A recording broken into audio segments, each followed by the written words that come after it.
Michael's years to shine, then the 90s will be remembered as the decade where his headlines were more about his troubles than his music.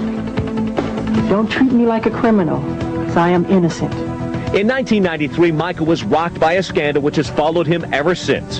A lawsuit was filed on behalf of a 13-year-old boy claiming sexual battery, seduction, and willful misconduct. Michael had begun a relationship with the boy a year before, and when the charges hit, Jackson's family fought back.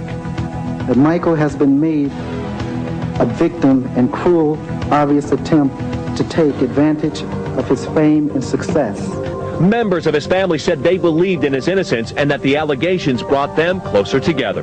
It allows you to endure, and being able to experience such things, it makes you tougher and stronger so that you can meet such situations and be able to cope with them. Michael hired famed Hollywood private detective Anthony Pellicano, who told E.T. he questioned the boy after the charges were filed. And when I spoke to him for approximately 45 minutes by ourselves, he absolutely said and denied that Michael didn't do anything inappropriate. Police went to Jackson's Neverland Ranch to collect evidence of child molestation. They served a search warrant on me which allowed them to view and photograph my body, including my penis, my buttocks, my lower torso, thighs, and any other area that they wanted.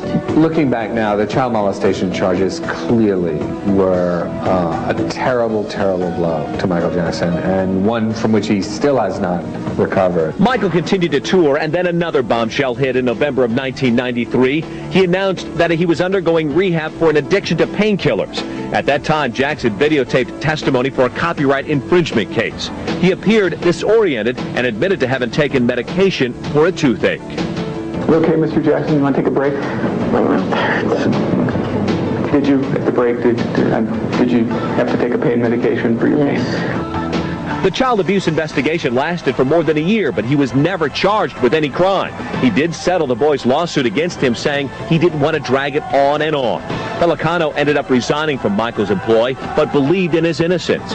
He said the singer is surrounded by an entourage who he believes doesn't have Michael's best interests in mind.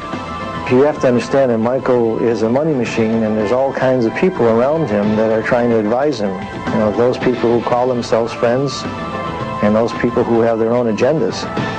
I'm very lucky and very fortunate I kept it together as long as I did.